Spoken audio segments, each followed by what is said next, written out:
크로스 체크를 하기 때문에. 예. 안녕하십니까? 예. 예, 제가 예, 자, 나 선생님. 네. 네, 이번 시간에는요, 저는 환상의 여인이라는 책을 소개해 드리려고 해요. 환상의 여인, 예, 저기 이런 책이고요. 환상의 여인. 원제는 팬텀 레이디. 그러니까 뭐 팬텀이 유령이잖아요. 사실은 그렇죠. 그러니까 원제로 치면은 약간 뭐라 그러지? 유령 여인? 약간 뭐 이러네요. 예. 이 작가는 되게 유명한 뭐 추리 소설 그 고전 추리 소설계에서 되게 유명하신 분인데 윌리엄 아이리시라는 작가예요. 그 여기 사진도 잠깐 보시면 굉장히 선생님 되게 예쁘다고 예쁘게 생겼네. 예쁘게 여자가 모자 쓴 거 같고. 표현을 하시는데 눈이 정말 너무 예뻐요. 예. 근데 뭐 이런 그 아주 뭐 이렇게 그 3, 40년대 전형적인 약간 이 중절모 약간 이런 아주 그냥 신사답게 이렇게 생기셨죠. 이분이 1903년생인데 뉴욕에서 태어났고 그다음에 이제 뭐 그러니까 미국인이죠. 그러니까 뉴욕에서 태어났고 미국인인데 그 원래 본명은 코넬 울리치예요. 예. 코넬 울리치고 근데 원래 미들네임이 또 있는데 그 코넬 조지 호플리 울리치예요. 그 나중에 좀 이따 잠깐 설명드리겠지만 그래서 근데 코넬 울리치로 작품 활동을 시작을 했는데 이게 또 저번에도 잠깐 말씀드렸던 것처럼 이제 그 한 작가가 1년에 두세 개씩 내면은 좀 이렇게 홍보도 분산되고 하니까 그렇죠. 이제 필명을 미국 작가들은 이제 생산력이 왕성한 작가들이 필명을 왕왕 쓰는데 이 사람이 그래서 만든 필명이 윌리엄 아이리시인 거죠. 네. 그렇고 원래 이 사람이 이제 약간 그 어릴 적에는 이제 뭐 이렇게 좀 아버지랑 함께 그 부모가 이혼한 뒤로 아버지와 함께 뭐 멕시코 뭐 쿠바 이런 약간 좀 이렇게 중남미 약간 이런 데 좀 떠들면서 살았대요. 그래갖고 뭐 이동안에 뭐 학교도 뭐 정규 교육도 잘 안 받고 그랬는데 근데 이제 그 다시 뉴욕으로 돌아와서 어머니와 함께 생활하면서 이제 다시 이제 뒤늦게 학업을 이제 하게 돼서 뭐 콜롬비아 대학을 진학을 했다고 하는데 이 사람 재밌는 게 인생 전반기는 이제 아버지 부모가 이혼하고 아버지가 떠돌았잖아요. 근데 그 아버지가 돌아가셨는지 아니면 뭐 다시 뭐 울리치가 아버지를 버리고 이제 어머니한테 갔는지 모르겠는데 어머니하고 굉장히 밀착된 생활을 해요. 여기 작가 소개는 안 썼는데 그 죽을 때까지 결혼을 안 하고 어머니하고 같이 호텔에서만 살았어요. 죽을 때까지. 제가 요거 저 예. 뒤에 작가 소개 제가 저렇게 한 적이 있는 것 같습니다. 아 그래요? 예, 예. 아 그러셨어요? 아 예. 아무튼 그래서 뭐 하여튼 어머니하고 되게 좀 기이할 정도로 좀 친밀해서 약간 좀 이렇게 좀 어머니와 함께 호텔 생활을 했다. 뭐 그리고 이제 이 사람이 이제 학생 때부터 글 솜씨가 좋아서 이제 뭐 봉사료라는 작품을 썼는데 이때만 해도 그 당시에는 이제 스콧 피츠제럴드라고 여러분 다 아시는 그렇죠. 위대한 개츠비. 예. 이 작가가 되게 미국에서 뭐 초인기 작가였을 때라. 뭐 영문학의 대가로 이야기하더라고요. 그렇죠. 예. 저는 뭐 영화는 별로 되는데.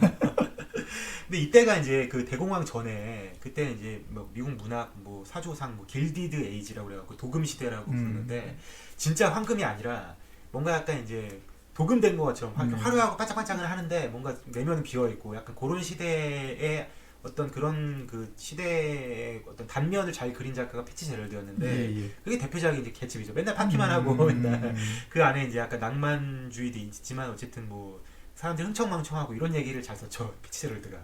근데 이제 그 사람의 되게 약간 그거라서 굉장히 좋아해서 윌리엄 아이리시 초창기 6작품까지는 추리소설은 아니고 다 그냥 약간 이제 피치 제럴드식 어떤 그런 일반 소설을 썼는데 그러다 이제 갑자기 이제 30년대쯤에 미국에서 이제 뭐 이렇게 약간 추리 소설이나 약간 이런 붐이 좀 일면서 그것도 이제 나중에 제가 레이먼드 챈들러라는 작가를 소개를 할 텐데 그때 이제 좀 이렇게 미국의 펄프 픽션이라고 영화도 있지만 그런 잡지가 생겨요. 그러니까 그때 인쇄나 뭐 이런 잡지 시장이 좀 열리면서 그 이제 미국 노동자들이나 이런 사람들이 그냥 진짜 뭐 야 허접한 우리가 옛날에 무협지 찍던 그렇죠, 똥지라고 이야기하는 그 종이에 그렇죠. 펄프 펄프죠.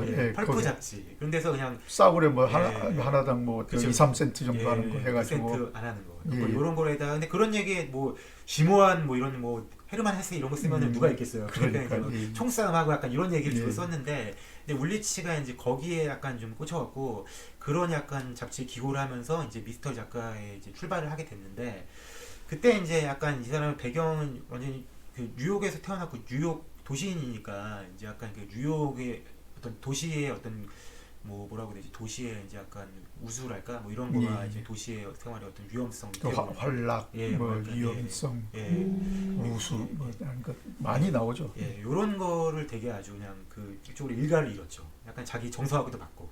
이 사람 단편도 많이 썼는데 장편은 한 2, 30편 되고 한 30편쯤 될 거예요, 장편이. 근데 단편이 되게 많아요. 한 200편 되는데 그 중에 하나 대표작이 이창이라고 그 유명한 알프레드 히치콕 감독이 영화를 하면서 유명해졌죠. 그리고 이제 예, 아이리시는 이제 그 아까 말씀드린 것처럼 환상의 여인 때 아이리시라는 필명으로 5편을 썼다고 하고 코넬 울리치는 본명으로 제일 많이 작품을 남겼고 예. 그 다음에 아까 말씀드린 것처럼 코넬 조지 후플리 울리치인데 예. 중간에 미들네임 2개만 떼어갖고 조지 후플리로도 또 작품을 발표를 해요. 그러니까 총 이제 작가 이름은 3개인 거죠. 예. 그리고 뭐 서스펜스나 뭐 그런 거 말고도 이제 좀 뭐 기이하고 초자연적인 뭐 스릴러 이런 것도 많이 썼다고 하는데 나중에는 뭐 알코올 중독에 의한 당뇨로 왼발을 절단하고 휠체어 생활을 하게 되면서 호텔 복도에서 이제 뭐 뇌졸중 발작을 일으켜서 64세로 생을 마감했다고 합니다. 그리고 뭐 울리치의 막대한 재산은 모교 컬럼비아 대학에 기부됐다고 하는데 막대한 재산을 형성한 과정은 좀 이따가 설명해 드릴게요. 예.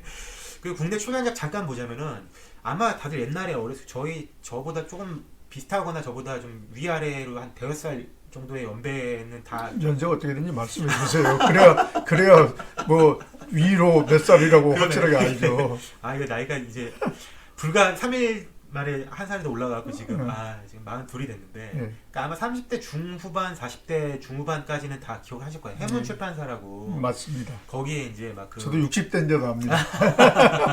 그 선생님이 읽으실 책이 아니었는데 네. 왜냐면 그게 약간 아동용 축약본 시리즈가 있었거든요. 해문 해문 출판사를 안다고요. 해문 해문 출판사 네. 추리소설 많이 나왔었으니까. 해문 펜녹음 시리즈인가 뭐래갖고 아동용 축약본이 좀 있었었는데 예. 근데 그게 아마 제 생각에는 일본에서 나온 작품을 중역한 게 아닐까 싶어요. 근데 거기에 이제 아이리시 책이 좀 몇 권이 실려 있었었는데 그래서 아마 많이들 기억하실 거예요. 그 검은 옷의 신부라는 게 사실 데뷔작이에요.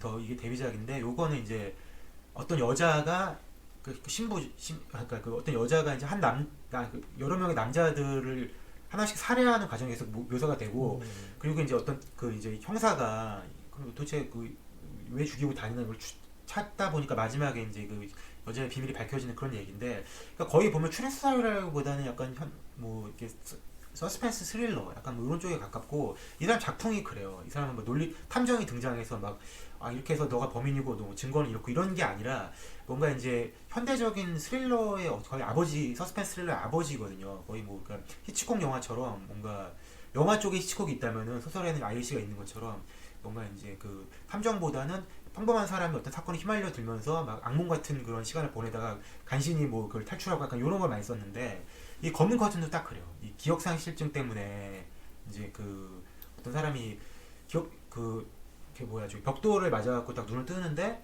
이제 정신을 차려보니까 자기가 이제 그 몇 년간의 기억이 사라져 있는 거죠. 근데 도대체 누가 나한테 벽돌 떨어뜨려 날 죽이려 했는가? 뭐 이런 걸 찾는 뭐 약간 이런 얘기고 환상의 여인은 지금 뭐 이렇고 그 다음에 뭐 새벽의 데드라인, 상복의 랑데부, 뭐 죽은 자의 결혼 이런 것들도 다 약간 이제 그런 식의 뭔가 어떤 현대적인 스릴러고 근데 여기 보시면은 검은 옷의 신부도 그렇고 검은 커튼도 그렇고 나중에 이제 여기 보시면 랑데부스 인 블랙 상복의 랑데부도 그렇고 블랙이 들어가잖아요. 그래서 초기 6작품은 다 제목이 블랙이 들어가요. 그래갖고 다 블랙 시리즈라고 불리는데 블랙 뭐 내용이 이어지는 건 아니고 다 다른데 어쨌든 그래서 이 블랙 시리즈를 쓰다가 이제 뭐 다양한 이제 작품들을 쓰게 됐죠.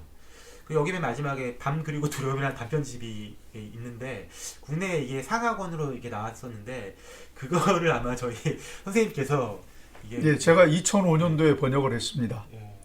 예, 그리고 저는 솔직히 말해서 처음 밤 그리고 두려움 요거 번역 의뢰를 받았을 때 이름이 코넬 울리치더라고요. 근데 제가 코넬 울리치를 몰랐어요. 아니, 모르는 이 추리 소설이라고 주면 이게 재미가 있나? 그러고 했더니 아이리시라는 거예요. 제가 그때 처음 알았고 연락에 번역했죠. 예. 뭐 이거 상하권 각각 400페이지로 나온 걸로 알고 있는데요. 뭐 여러분들 보시면 단편이 13개인가 들어가 있는데 단편이 나름대로 다 재밌습니다. 조금 재미없는 게 그 일본 이야기 나오는 게 조금 재미가 없긴 한데 나머지는 다 그럴듯하게 재미있으니까요. 이것도 여러분 뭐 제가 번역한 책인데 뭐 제가 소개 뭐 못할 일도 없고 시간이 되면 이것도 한번 재밌게 설명을 해드리도록 하겠습니다. 네. 아무튼 이게 반갑네요. 선생님이 데뷔작을 또 만나니까.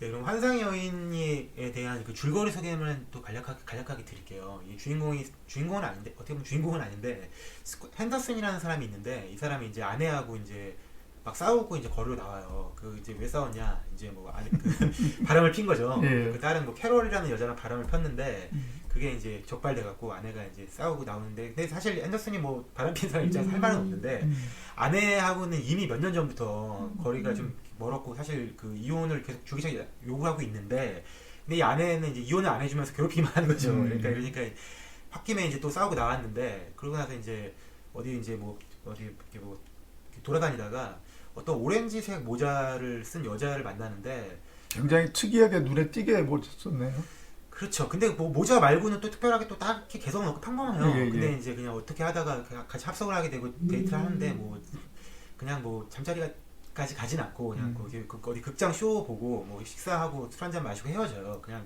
이 사람이 그냥 홧김에 아내랑 싸우고 나왔는데 그 애인하고 연락 뭐 안 되고 하니까 그냥 어떻게 하다가 그냥 이렇게 합석한 여자랑 그냥 기분 풀려고 뭐라 그냥 이렇게 뭐 이렇게 좀 이렇게 놀다가 이제 집에 들어간 건데, 들어가는데 갑자기 집에 경찰이 와 있는 거예요. 그래갖고 뭐 이렇게 하니까, 아니 내 아내한테 무슨 일이 생겼냐, 혹시 뭐 교통사고 났냐 그랬더니 들어가 보시면 압니다. 이렇게 봤더니 아내가 이불을 이렇게 덮여 있어요. 그래서 이불을 딱 열어봤더니 그 아내가 죽어 있는 거죠. 아내가 죽어 있는데 이 사람의 그 넥타이가 목에 맞게 그 이렇게 강하게 목에 졸려 있는 거예요. X라고 그러죠. 목 졸려 죽는 형태를. 예. 아무튼 그래갖고 이 사람이 바로 이제 그 다른 뭐 그 여러 가지 또 뭐 단서들도 이 사람을 좀 가리켜갖고 이 사람 체포가 돼요. 네. 그리고 나서 이제 막 그러니까 이 사람은 막 얘기를 하죠. 내가 그때 알리바이가 있다. 네. 난 그 누구랑 여자랑 있었다. 여자랑 그 오렌지색 모자 쓴 여자랑 난 데이트하고 있었다. 그러니까 이제 경찰이 뭐 버지스라는 경찰이 나오는데, 이 경찰이 그러면 알겠다. 당연히 뭐 조사를 해봐야죠. 그리고 조사를 해봤는데 아무도 뭐 이 여자를 봤다는 사람이 없고, 심지어 그 핸더슨과 여자 두 커플을 본 사람이 없다는 거예요. 그게 이제 뭐 거기 뭐 그 식당 뭐 거기 바텐더 무슨 뭐 어디 자기가 극장 쇼를 갔는데 극장 도어맨 같이 이렇게 데려다준 택시 기사, 거기서 뭐 드럼 연주자, 아무도 몰라, 아무도 못 봤다 그러는 거예요. 되게 그러니까 사실 뭐 이 사람이 그럼 허위 증언했다는 것밖에 안 되잖아요. 그리고 여자는 완전히 그날 이후로 사라졌고. 그러니까 그래서 환상의 여인입니다. 그래서. 근데 아무튼 그래갖고 이제 유령처럼 사라졌죠. 그렇죠. 하루 몇 시간 같이 있을 뿐이고 그 다음에 완전히 뭐 그렇게 됐으니까. 근데 이제 그래서 한 소설 속에 이게 소설 한 300쪽 정도 되는데 한 100쪽 정도에서 사형 선고를 받습니다. 사형 선고를 아예 받아요. 그런데 그 버지스라는 형사가 아까 말씀드렸던 것처럼 이제 막 그 사람이랑 얘기를 하는 거죠. 그래서 막 그 절망에 빠진 핸더슨한테, 솔직히 나도 너의 말이 약간 좀 공감이 가는 게 내가 봐도 좀 이상하다. 그렇죠. 왜냐하면은 어떻게 그 하나같이 다 이걸 뭐 아무도 못 봤다고 하는 게 오히려 그게 더 수상한 거예요. 아까 뭐 다 못 봤다고 하니까 그거 오히려 더 이상하다. 근데 내가 그렇다고 뭐 내가 개인 시간 내가면서까지 조사할 수는 없으니까. 그리고 뭐 나도 그 법 집행관으로서 뭐 내가 그 어떤 기관 조직을 무시하고 나 뭐 혼자 뭐 별동대가 찰 수도 없으니까, 나는 너가 안쓰럽고 뭐 너의 말에도 좀 약간 공감은 가지만은 뭐 도와줄 수 없으니까 너를 누가 도와줄 사람이 없냐. 그랬더니 친구 한 놈이 있는데 아주 그 수완이 좋다. 그럼 한번 연락해봐라. 그래갖고 그 남미에 있는 어디 무슨 뭐 정유회사인가 어디 무슨 이런데 가 있는 친구 롬바드라는 애를 부르고, 그리고 또 이제 그 아까 말했던 그 핸더슨하고 처음부터 바람 나 있었던 캐럴이라는 여자친구가 이제 이 핸더슨은 이제 계속 감옥에 갇혀 있으니까 이 두 명이서 이제 그날 무슨 일이 있었나 뭐 이런 거를 이제 막 이렇게 뭐 찾으면서 얘기가 진행이 되는데. 아니 근데 남미에 있는 친구가 그 일을 하고 있는 사람인데 그렇게 도와달라면 그렇게 쉽게 옵니까? 그래서 그러니까 그 대사도 나와요. 그러니까 막 핸더슨이 뭐 그러니까 얘기를 했더니 뭐 거기서 막 그 친구가 하나 있긴 한데 그 남미에 있어서 못 올 걸요 그랬더니 그 버지스가 막 그래요. 무슨 뭐 그렇다면 뭐 그 정도 친구인 게지 뭐 이런 식으로 하면서 막 이렇게 하니까. 그래서 그냥 혹시나 해서 그냥 그 편지를 보냈는데 정말 온 거죠. 정말 친구 중에 저 친구도 뭐가 문제가 있는 것 같은데. 친구 중에 친구죠. 아무튼 그래서 이 소설은 되게 유명한, 사실 도입부가 되게 유명해요. 밤은 젊고 그도 젊었다. 상쾌한 밤과 달리 그의 기분은 씁쓸했다. 이 문장이 되게 유명해요. 사실 왜냐면 이제 기존 추리소설들은 사실 이렇게 막 그냥 뭐 정직하게 뭐 이렇게 그 사건을 진행시키고 뭐 나열하고 이런 거지 이렇게 낭만적이면서 뭔가 이렇게 뭐 시적인 운율을 이렇게 글 쓰는 사람이 별로 없었거든요. 선생님 번역하시면 아시겠지만 이 사람은 원래 정통 문학 이런 거 하던 사람이라 맞습니다. 글솜씨가 되게 좋아요. 콜롬비아 대학에서 강의도 했대요. 아 그래요? 영문학. 아 그렇구나. 네. 아무튼 그래갖고 뭔가 이제 그 시적이고 되게 아름다운 그 이렇게 저기 그 글솜씨로 이제 사건을 쭉 아주 이렇게 재미있게 이렇게 끌고 가는데. 그러니까 계속 그러니까 소설의 그 전 과정이 그 아까 말했던 롬바드와 이제 그 여자친구 캐롤의 같이는 아니고 각자 이제 하면서 이제 환상의 여인을 찾아내려는 이제 뭐 약간 그런 과정인데, 근데 이제 여기서 그 핸더슨은 그 뒤로 처음 100페이지만 나오고 그 다음부터 계속 이제 감옥에 있는 거예요. 예. 감옥에 있어서 뭐 크게 더 나오진 않는데, 근데 어쨌든 그래서 이제 뭔가 좀 밝혀질만 하면은 증인들이 약간 이제 계속 눈앞에 또 죽는 거예요. 두 명이 죽어요. 그러니까 다른 증인들은 뭐 이렇게 완전히 뭐 철벽친 증인들, 뭐 아니 뭐 나는 뭐 절대 뭐 못 봤어 이런 사람들도 있지만은 뭔가 약간 이제 좀 뭔가 다른 얘기 흔들릴 만한 그런 네. 사람들도 있어요. 그러면 그 사람들 뭐 돈이 됐든 뭐가 됐든 회유할 수 있을 것 같아서 만나자고 했는데 눈앞에서 뭐 교통사고로 죽고 약간 뭐 약간 이런 게 계속 있는 거예요. 그러니까 이제 뭐 더 이상 이제 방법이 없는 거죠. 사형 집행일은 다가오는데, 그랬는데 이제 거기서 이제 마지막에 이제 정말 또 범인이 이제 딱 밝혀지면서 정말 의외의 범인이에요. 이 소설도 정말 의외의 범인이고, 아무튼 범인이 밝혀지면서 이제 결과적으로 핸더슨이 어떻게 되는지는 뭐 여러분이 직접 확인하시는 게 제일 재밌겠지만, 그리고 환상의 여인에 관한 누가 뭐 정체가 어떻게 될 것인가, 그리고 그 캐럴과 존이 어떻게 이제 롬바드가 어떻게 핸더슨을 도왔는지 약간 이런 것들, 그리고 최종적으로 이제 뭐 핸더슨이 살 것인가 죽을 것인가 이런 것들이 마지막에 밝혀지는데, 요것도 반전이 괜찮습니다. 요거는 근데 이제 이 사람은 이제 뭐 딕슨 카나 앨러리 퀸이나 뭐 크리스티를 제가 소개를 시켜드렸는데, 이런 본격 퍼즐 미스터리 작가랑은 좀 다르게 이렇게 논리적으로 막 증거 하나하나 따져가면서 막 뭐 이런 스타일이 그런 건 아니죠. 아니라서 약간 이제 그 뭐 이렇게 좀 논리적으로 좀 구멍도 있고 허점도 있다는 사람들도 많이 있어요. 약간 이게 이게 좀 말이 안 된다 이렇게 보는 사람도 있는데, 근데 이제 이 소설의 재밌는 거는 이 소설의 분위기와 어떤 그 정치에 흠뻑 빠져갖고 이렇게 보는 그 맛이거든요. 그리고 아주 그냥 숨가쁘게 막 몰아치는 약간 그 맛이기 때문에 좀 더 다른 어떤 즐거움을 느낄 수 있을 겁니다. 워낙 문학 소설 쪽에 가까운 글을 쓰던 사람이어가지고 그쪽 쓰면서 네. 워낙부터 이제 그 트릭이라든지 이런 거 생각하고 쓰는 사람이 아니라서 이제 그런 것 같은 느낌입니다. 그렇죠. 그런 쪽에 장점이 있죠. 자기의 어떤 문학적인 어떤 재능의 장점이 있죠. 뒷이야기 잠깐만 하자면은, 이게 사실 한국에서는 또 특히 유명한 게, 이게 에거서 크리스티의 그리워 아무도 없었다, 앨러리 퀸의 Y 비극과 함께 세계 3대 추리소설을 불리고 있다는 걸로 한국에서 유명해요. 그래서 안 읽으신 분들도 다 세계 3대 추리소설 그러면 다 될 정도로 유명해졌는데, 근데 이게 사실은 뭐 이게 사실 뭐 영미권에서는 이런 걸 세계 3대를 정하지도 않고 말도 안 되죠. 뭐 다들 그리고 난 저걸 누가 정했는지 궁금해 죽겠다니까요, 저런 거는. 그러니까 근데 사실 그건 없어요. 뭐 정확하게 딱 그런 건 누구다 이런 건 없는데. 저는 앨러리 퀸의 Y의 비극은 솔직히 저는 인정을 해요. 진짜 그건 저는 몇 번 읽었거든요. 추리 소설을 몇 번 읽기 어렵지 않습니까? 그렇죠. 근데 그리고 아무도 없었다도 나는 조금. 그러니까 막 그쵸. 아니 사실 추리소설이 여태까지 수천 편, 수만 편을 나왔을 텐데, 그러니까 말이야. 그 중에서 세계 3대를 정한다는 게 사실 말이 안 되죠. 그러니까 근데 이제 그게 대들 추측을 하기로는, 이게 보통 일본에서는 약간 그렇게 애들이 좀 약간 홍보문화 이런 걸 호들갑스럽게 하니까 세계 3대 추리소설 뭐 출간 뭐 이런 식으로 홍보를 하니까.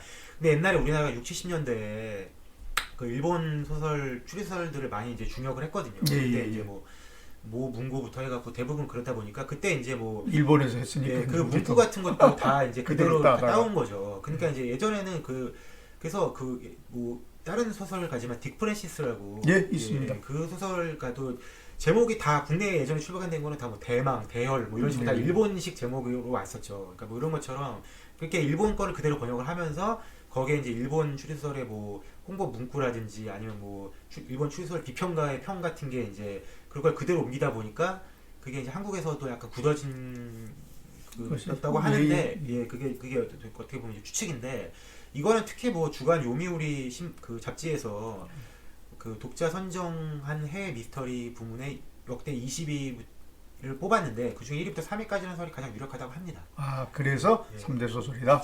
근데 예, 이제 예. 이건 전혀 뭐 신빙성도 없고 예, 예. 이런 거는 그냥 재미로는 이렇게 생각하셔도 되지만은 뭐 절대 이거에 너무 크게 안 구애받으셔도 그렇죠. 된다는 거죠.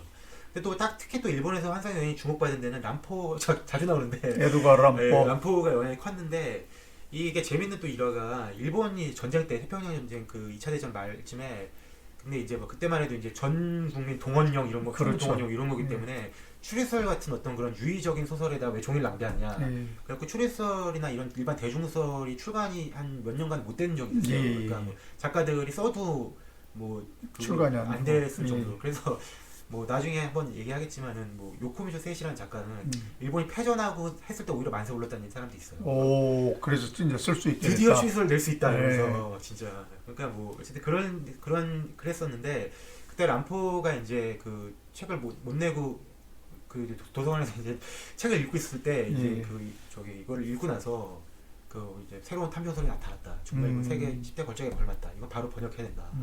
뭐 불가해성, 서스펜스, 스릴, 의외성 뭐 나무랄 데 없다. 이런 식으로 극찬을 하면서 일본에서 특히 더 유명해졌고 실제로는 참 안 된 얘기지만 미국에서는 이미 거의 기억하는 사람이 없고 거의 다 절판이고 다 이제 뭐 지금까지 살아남지 못했는데 일본에서는 유독 그 인기가 있고 그런 게 에도가 람포가 이렇게 극찬을 하고 이런 그 영향이 아직까지도 있고 약간 그런 것 같아요. 그러니까 아까도 자주 말씀드리지만은 앨러리 퀸, 딕슨카, 뭐이 아이리시까지도 사실 이제 본고장에서는 오히려 인기가 거의 없고 일본에서 인기가 있는 게 특이하죠. 근데 에거서 크리스티는 참 대단한 게 본고장에서 아직도 많이 팔려요. 그렇죠. 네. 도대체 뭐 지금도 그걸 원작으로 해서 연극은 뭐 쥐도시나 이런 것은 그렇죠. 지금도 하고 있지 않습니까? 그러니까요. 네. 뭐 심지어 뭐 그때 오리엔트 급사님도 그렇고 영화도 뭐 그리고 영화도 다시 다시 만들고. 만들어지고. 그러니까 이게 참 뭐가 이 차이를 나는지 모르겠는데 여러 가지 아무튼 에거서 크리스티가 그냥 그쪽 취향에 잘 맞는다는 얘기겠죠. 뭐 그렇겠죠. 예. 아무튼 그렇습니다. 예. 그리고 뭐 이게 뭐 마지막으로 말씀드리면 아까 잠깐 얘기했는데 돈 버는 이야기 좀 하신다고. 히치콕의 이창이 예. 그게 이제 그 아주 헐리우드 고전 로맨스 고전 뭐 로맨스라기보다 그냥 명배우 한번 꼽히는 게 이제 뭐 캐리 그란트, 뭐 제임스 스튜어트, 뭐 폰다 뭐 이런 사람들이 있는데 그중에 캐리 그란트는 진짜 또 약간 좀 정말 그 매력남의 대명사였잖아요. 그렇죠. 그리고 이제 그 여주인공은 그레이스 켈리가 나왔던 이창이라고 그게 더 리어 윈도우 뒤에 있는 그렇죠. 창. 뒷창이죠. 뒷창이죠 사실은. 근데 이제 그게 사실 뭐 되게 유명한 영화예요. 예. 뭐 굉장히 사실 저도 엄청 좋아하는데 그거가 이제 이 아이리시 작품을 원작으로 사실 삼았어요. 단편을 원작으로 삼았는데 근데 이게 이제 그 히치콕이나 그 영화 제작사에서 그 뭐 따로 이제 그 저작권자한테 돈을 주질 않았나 봐요. 그래갖고 그 여기 뭐야 저기 뭐 하여튼 근데 이제 그 아이리시가 63년도에 사망하고서 이제 그 후손들이 그거를 왜 뭐 그걸 표절했는데 왜 돈을 안 주냐 그래서 그 걸었는데 근데 이제 제작사가 MGM인가 어딜 텐데 잘 기억이 안 나는데 거기서 이제 그냥 다 650달러만 줬다고 그래요. 그러니까 이제 그 저기 뭐야 그 유족들이 그게 말이 되냐 그러면서 계속 그 이제 왜냐면 그 당시까지 벌어진 것 이미 1200만 달러였는데 그 중에 650만 준다고 하니까 그래갖고 이제 소송을 걸었는데 결과적으로 이제 승소를 해서 수익의 20% 이상을 내주라는 판결을 내준 사건이 끝났대요. 근데 70년 2년에 6,200만 달러의 수익이 이뤘다 그러면은 그 중에 20%면은 240만 달러. 아시잖아요. 1972년도에 240만 달러면 이거 어마어마한 거거든요. 요즘으로 치면은 지금 200억 가깝게 된다. 그렇죠. 그러니까 이제 그래서 이제 사실 이 작가 작품이 뭐 그 당시에도 뭐 엄청나게 팔리고 뭐 이러진 않았는데 그러지는 않았죠. 이러진 않았는데 어쨌든 이 당시 요 수익으로 아까 말했던 그 막대한 그 유산이 남아서 그거를 이제 콜롬비아 왜냐면 자식이 없었거든요. 그래갖고 이제 콜롬비아에 기부를 했다고 합니다. 그러니까 참 이게 그 결과적으로 책 팔아서 든 거보다 영화로 승소해서 건 게 더 많았다는 거죠. 네. 그래도 뭐 지금 여기 그 원작들 이야기 나오는데 그 미국 할리우드 계통은 특히 이제 그런 게 많은 것 같아요. 좀 될 법한 영화, 저 소설이다 그러면 판권을 일단 기본적으로 확보해놓고 보나 봐요. 그렇죠. 사놓고 면 몇 년, 몇십 년 안 하는 것도 대부분이니까. 제가 제보라 북극 탈출도 분명히 그때 말씀드릴 때 그 이야기 드렸습니다. 뭐 그 2015년인가 계약을 하고 16년이죠. 곧 영화가 된다고 그러는데 안 하고 지금 몇 년 가지 않습니까? 그러니까 걔네들은 원작품 괜찮은 것 같다라고 하면 일단 해놓고 뭐 나중에 다시 뭐 계약을 통해서 뭔가를 다시 조정을 하는 게 있더라도 괜찮은 것은 일단 한답니다. 제가 번역한 것 중에 프라그먼트라고 하는 그 소설도 있거든요. 네. 그건 나오자마자 그리고 그 소설을 읽어보면 아 이건 영화를 대상으로 해서 만든 거다. 대본같이 썼다라는 느낌이 들 정도로 완전히 장면이 딱딱딱 구분되고 대사도 딱딱딱 구분되고 그런 느낌이 딱 들어요. 그래서 그것도 팔렸다고 그러더라고요. 그래서 이제 그것도 이제 책 팔기에서 광고 문구 넣고 저러는데 그거 나온 지 벌써 10년 가깝게 되는데 안 가지 않습니까? 그뭐 헐리우드 영화사들은 돈이 워낙 많으니까 네. 그냥 그 확보하는데 그거 사실 뭐 걔네들이 뭐 무슨 어마어마한 돈 투자하는 것도 예, 아니고 예. 그러니까 뭐 판권만 다 사놓고서 뭐 그냥 그런가 봐요. 그래서 뭐 650달러 주고 저작권 샀다고 하는데 뭐 저게 누구한테 갔는지는 모르죠. 그러니까 증서가 제대로 안 남았으니까 20% 뜯긴 거겠죠. 제가 봐서는 그렇습니다. 예. 그래서 왜 또 여담인데 그 황야의 무법자라고 예, 예, 예. 그 저기 그 영화 클린트 이스트우드의 이제 출세작인데 더굿 더베덴더를 말하는 겁니까? 아니요 첫 번째 작품 그 아, 그, 예. 포르퓨 달러스 뭐 하고 예. 하나가 뭐더라. 아이고. 예, 예, 예. 예, 황야의 아무튼 그 무법자. 영화가 이제 구로자 아키라 감독의 이제 요진보를 그렇죠. 거의 그대로 베꼈어요. 예. 거의 그대로 베껴갖고 그래서 이제 결과적으로 그 영화로 번 수익은 다 구로자 아키라한테 가는 거로 판결이 났는데 그래서 구로자 아키라가 평생 번 돈보다 그걸 번 게 더 그 하나 더 많았다고. 예. 그게 이제 또 나중에 그 네. 브루스 윌리스가 그쵸. 주인공으로 나온 네, 라스트맨 스탠딩으로 또 네. 제재 해석이 돼서 나오지 그래서 않습니까? 라스트맨 스탠딩은 제대로 돈 주고 했죠. 그래서 예. 보면은 그 원작에 이제 약간 그 구로자 아키라 씨 요진보로 돼 있습니다. 네. 네, 아무튼 그래서 뭐 이렇게 뒷이야기까지 마쳤고요. 네. 이 환상여인은 그 결말의 의외성이나 이런 것도 굉장히 뭐 뛰어나고 거기다가 그 계속 말씀드렸던 그 문장력이나 어떤 그 도시의 그 낭만과 뭐 도시의 그 어떤 그 도시 생활의 어떤 겪는 위험성, 약간 여러 가지 어떤 그 당시의 뉴욕 풍경을 잘 그려진 소설이고 정말 사실 진짜 재밌어요. 재밌으니까 진짜 문장은 유려합니다. 예, 정말 재밌으니까 한번 꼭 한번 읽어보시면 그리고 좋겠습니다. 단어 같은 거 해석하기 위해서 예. 그 영어 사전에 맨 마지막에 있는 단어까지 찾아야 될 때도 있습니다. 저도 그 밤 그리고 두려움 그거 번역할 때 진짜 48개까지 내려가서 맞는 뜻 찾은 게 있습니다. 원래 그 공부를 많이 하는 사람들이 원래 그렇죠. 예, 아무튼 자, 그러면 환상의 여인 소개는 여기서 마치겠습니다. 예, 감사합니다.